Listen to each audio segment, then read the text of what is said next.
Hello. If you have found this video by accident, know that you're here by divine accident. I'm Reverend Beth Head, and this is Unity of Melbourne in Melbourne, Florida. Welcome to paradise.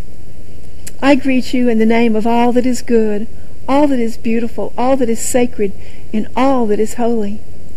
Here at Unity, we love, accept, and bless all people, all races, religions, cultures, and lifestyles. We love each and every one because God's love leaves no one out. Unity is a positive path of spiritual living. The spiritual truths that we teach offer you the opportunity to change your life, the opportunity to feel whole, the opportunity to have a deeper relationship with the God of your understanding. I'd like to share a short story with you. It's from the book Small Miracles. I was walking down a dimly lit street late one evening when I heard muffled screams coming from behind a clump of bushes. Alarmed, I slowed down to listen and panicked when I realized that what I was hearing were the unmistakable sounds of a struggle, heavy grunting, frantic scuffling, the tearing of fabric. Only yards from where I stood, a woman was being attacked. Should I get involved? I was frightened for my own safety, and I cursed myself for having taken a different route home that night. What if I became another statistic?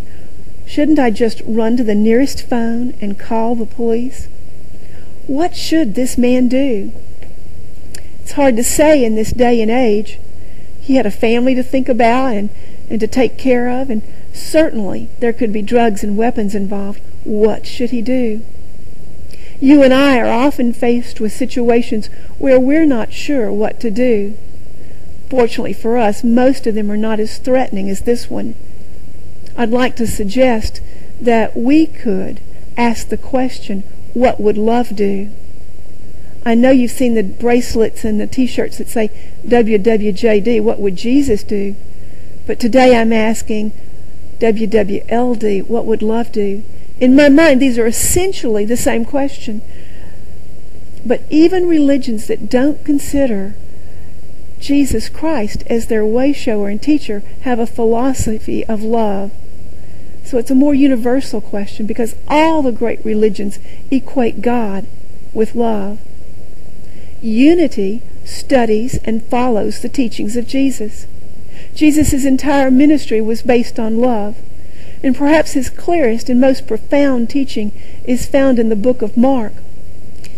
Jesus was debating with the Pharisees when one of them asked him the question, of all of the 600 religious laws that we have, which commandment is the most important? And Jesus responded, you shall love the Lord your God with all your heart and with all your soul and with all your mind and with all your strength. And the second is this, you shall love your neighbor as yourself. There is no other commandment greater than these. Love has never been a new idea. The only thing that makes this gospel message of Jesus unique is that he intertwined the love of God, the love of neighbor, and the love of self together. If love exists in us at all, then there is no one that we cannot love. One of Unity's basic teachings is that God is all good, all wise, everywhere present, and all loving. God's essential nature is love. In 1 John it said, God is love, and whoever lives in love lives in God, and God in him. So if God is love, and we are created in the image and likeness of God, then we too are love. It is our essential nature. It's my essential nature, and it's your essential nature. We are love. I believe that there is no trouble or any problem that love will not dissolve. And so when you are faced with a tough decision, you can stop and reflect on the question, what would love do? That's what I'm going to do. Thank you for listening. For more information about our spiritual community, please visit www.unityofmelbourne.com. Oh, did you want to hear the rest of the story? Did you want to see what love did here? Although it seemed like an eternity, the deliberations in my head had taken only seconds, but already the girl's cries were growing weaker. I knew I had to act fast. How could I walk away from this? No, I finally resolved. I could not turn my back on the fate of this unknown woman, even if it meant risking my own life. I'm not a brave man, nor am I an athlete.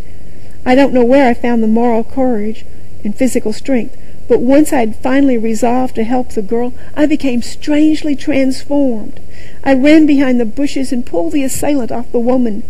Grappling, we fell to the ground, where we wrestled a few moments until the attacker jumped up and ran. Panting hard, I scrambled upright and approached the girl, who was crouched behind a tree, sobbing. In the darkness I could barely see her outline, but I could certainly sense her trembling shock. Not wanting to frighten her further, I at first spoke to her from a distance. "It's okay," I said soothingly. "The man ran away. You're safe now." There was a long pause, and then I heard her words, uttered in wonder and amazement. "Daddy, is that you?" And from behind the tree stepped my youngest daughter, Catherine. Remember, what would love do is always the right question. What would love do is always the right answer. God bless you, and know the everlasting truth is that God loves you.